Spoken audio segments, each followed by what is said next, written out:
भक्तों जय श्री कृष्ण, राधे राधे। भक्तों आइए, आज हम सब एक ऐसी यात्रा पे हैं जो हमें आत्मा की अनंतता और कर्म के गूढ़ रहस्य से परिचित कराएगी। यह यात्रा कुरुक्षेत्र के उस परम पावन रण क्षेत्र की है भक्तों, जहाँ मोह, भय और कर्तव्य के बीच फंसे अर्जुन के हृदय को स्वयं योगेश्वर द्वारिकानाथ श्री कृष्ण ने ज्ञान के प्रकाश से आलोकित किया था। तो आइए हम सब मिलकर इस दूसरे अध्याय, जिसे सांख्य योग कहा जाता है, की गहराई में उतरने का प्रयास करते हैं। भक्तों, यह अध्याय तब शुरू होता है जब महायोद्धा अर्जुन अपने आमने सामने खड़े गुरुओं और प्रियजनों को देखकर अज्ञान के अंधकार में इस तरह डूब जाते हैं कि उनका गांडीव धनुष हाथ से छूट जाता है और वे कहते हैं, हे श्री कृष्ण, हे योगेश्वर, मैं इन सबको मारकर स्वर्ग का भी सुख नहीं चाहता। मेरे हाथ पांव कांप रहे हैं।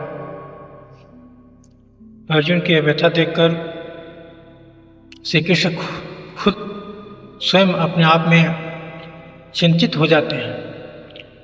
भक्तों, अर्जुन की व्यथा जो है केवल एक योद्धा की व्यथा नहीं है, बल्कि यह हम सब की उस अवस्था का प्रतीक है जब हम जीवन के द्वंद्वों में फंसकर अपने वास्तविक स्वरूप को भूल जाते हैं। तब समस्त सृष्टि के नियामक भगवान श्री कृष्ण ने अर्जुन को दो दिव्य अपने उपदेश के माध्यम से इस अंधकार से उबारने का प्रयास करते हैं। इसी कड़ी में पहला उनका जो उपदेश था वो आत्मा का सनातन ज्ञान था और दूसरा उपदेश समत्व का योग था। तो पहले उपदेश के बारे में चलिए कुछ जानने का प्रयास करते हैं। भक्तों, श्री कृष्ण ने अर्जुन को संबोधित करते हुए कहा, हे पार्थ, तुम उस वस्तु के लिए शोक कर रहे हो जो शोक करने के लिए बनी ही नहीं, अर्थात जिसके बारे में शोक किया ही नहीं जा सकता। विद्वान न तो जीवित के लिए शोक करते हैं और न ही मृत के लिए, क्योंकि ऐसा कुछ है ही नहीं। यह आत्मा तो शाश्वत है, नित्य है और अविनाशी है। उन्होंने समझाया कि जैसे हम पुराने वस्त्रों को त्याग कर नए वस्त्र धारण करते हैं, उसी प्रकार आत्मा भी जीर्ण शीर्ण शरीर को त्याग कर नए शरीर को धारण करती है। इसे न तो कोई शस्त्र काट सकता, न तो अग्नि जला सकती, न जल भिगो सकता है और न ही वायु सुखा सकती है। तो फिर इसमें शोक का प्रश्न कहाँ से आ जाता है? भक्तों, प्रभु श्री कृष्ण ने बताया कि आत्मा तो अजन्मा, नित्य और अनादि है। इस तरह भक्तों, यह ज्ञान हमें आत्मा का जो सनातन का ज्ञान प्रभु श्री कृष्ण ने अपने दिव्य दृष्टि या दिव्य वचनों से दिया है, यह ज्ञान हमें सिखाता है कि हम जिस शरीर को मैं और मेरा मानकर नाना प्रकार के सुख दुख और ममता में बंधे रहते हैं, वह तो केवल एक क्षणिक आवरण है। हमारा असली पहचान, वास्तविक पहचान तो यह चेतन रूपी आत्मा है जो सभी बंधनों से परे है। उसे कोई भी बंधन कहीं से भी न बांध सकता है, न काट सकता है, नहीं रोक सकता है। भक्तों, ये तो उनका पहला ज्ञान था, जिस आधार पे आत्मा के सनातन ज्ञान के रूप में अर्जुन को परिचित कराते हैं। अब आगे वे अपना दूसरा दिव्य ज्ञान देते हैं, जो कर्म का आध्यात्मिक रहस्य और स्थित प्रज्ञ के रूप में सामने लाते हैं। इसके बाद श्री कृष्ण इस दूसरे दिव्य उपदेश के रूप में अर्जुन से कहते हैं और वे अर्जुन को कर्म के आध्यात्मिक सिद्धांत से अवगत कराते हैं। उन्होंने कहा, कर्मण्येवाधिकारस्ते मा फलेषु कदाचन, अर्थात तुम्हारा अधिकार केवल कर्म पर करने पर है, उसके फलों पर नहीं। भक्तों, यह उपदेश जिस सेंस में भगवान श्री कृष्ण ने अर्जुन को दिया है कि हमें फल की आसक्ति से मुक्त होकर अपने कर्तव्य को ईश्वर की पूजा मानकर करना चाहिए। और लोग बोलते हैं कि ईश्वर की पूजा करो, प्रार्थना करो, भजन करो, कीर्तन करो, जबकि श्री कृष्ण स्वयं बोल रहे हैं कि अपने कर्म को ही करो, वही मेरा पूजा है। अलग से मुझे भजन कीर्तन करने की कोई ज़रूरत नहीं है कि तुम जाके अगरबत्ती जलाओ, भजन करो, कीर्तन करो, 4 घंटे जप करो, ऐसा कतई कहीं प्रभु श्री कृष्ण नहीं चाहते गीता में। भक्तों, जब हम कर्म को फल की इच्छा से जोड़ते हैं तो हम कई तरह के सुख दुख के चक्र में फंस जाते हैं। लेकिन जब हम कर्म को एक यज्ञ के रूप में करते हैं तो कर्म हमारा बंधन नहीं बनता, बल्कि हमारे मुक्ति का मार्ग प्रशस्त करता है।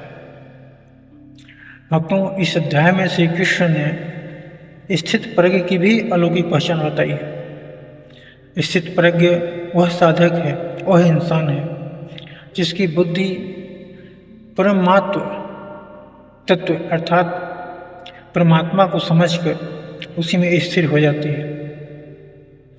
वह व्यक्ति जो सुख और दुख को एक समान मानता है, जिसकी इंद्रियां संपूर्ण उसके वश में होती हैं और जिसका मन सागर की तरह शांत एकदम गहरा होता है, जो पूरी इच्छाओं और वासनाओं से मुक्त होकर अपने अंतरंग में मस्त रहता है, संतुष्ट रहता है, ऐसा व्यक्ति ही परम शांति और आनंद को प्राप्त करता है। भक्तों, ये जो दिव्य संदेश प्रभु श्री कृष्ण हम लोगों के बीच में छोड़ के गए हैं, वास्तव में यदि अर्जुन की ऐसी स्थिति न आती तो शायद हम लोग इस अमृत रूपी ज्ञान से वंचित रह जाते। भक्तों, ये रहे प्रभु श्री कृष्ण के अध्याय 2 के आधार पे, पूरे अध्याय के आधार पर उन्होंने जो मुख्य संदेश देने का प्रयास किया है, यही 2 संदेश उन्होंने हम दो लोगों के बीच में रख कर गए हैं।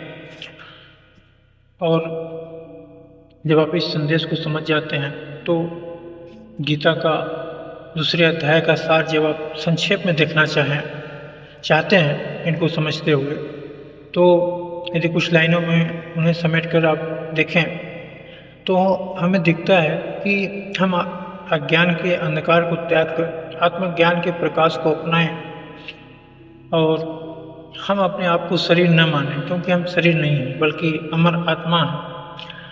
और हमें फल की चिंता किए बिना निष्काम भाव से अपने कर्तव्यों का पालन करते रहना चाहिए, जिसे योगेश्वर श्री कृष्ण खुद अपने पूजा के रूप में व्याख्यायित करते हैं। और जीवन के हर द्वंद में एक स्थित प्रज्ञ की भांति समभाव में रहने का प्रयास करना चाहिए और अपनी पहचान देना चाहिए। भक्तों, यह अध्याय केवल युद्ध की बात नहीं करता, बल्कि हमारे जीवन के हर संघर्ष में हमें सही दिशा दिखाता है। यह हमें सिखाता है कि असली विजय बाहर नहीं है, बल्कि अपने भीतर छिपी हुई। और इस विजय को हम केवल ज्ञान और वैराग्य के बल पर ही प्राप्त कर सकते हैं, जिस आधार पर श्री कृष्ण हमें गीता के अध्याय 2 के माध्यम से संदेश दिए हैं। भक्तों, यहाँ ज्ञान और वैराग्य कहने का मतलब है कि प्रभु श्री कृष्ण ये नहीं कहते कि आप लंबे दाढ़ी रखो, बाल रखो और जाके बैठ जाओ, धुनी रमाओ। वो अपने कर्तव्य के प्रति ही संघर्षरत और अपने कर्तव्य को पूजा मानकर करने के रूप में इस ज्ञान और वैराग्य का आग्रह किया है, और हमें इसी आधार पर करना भी चाहिए, जिसको प्रभु श्री कृष्ण स्वयं करके भी दिखाया था और हम लोगों के बीच में इस अमृत रूपी ज्ञान को छोड़ गए। तो इस गीता के अध्याय का यहीं पे अंत होता है, और तब तक के लिए आप सबके श्री चरणों में धन्यवाद। राधे राधे। जय श्री कृष्ण।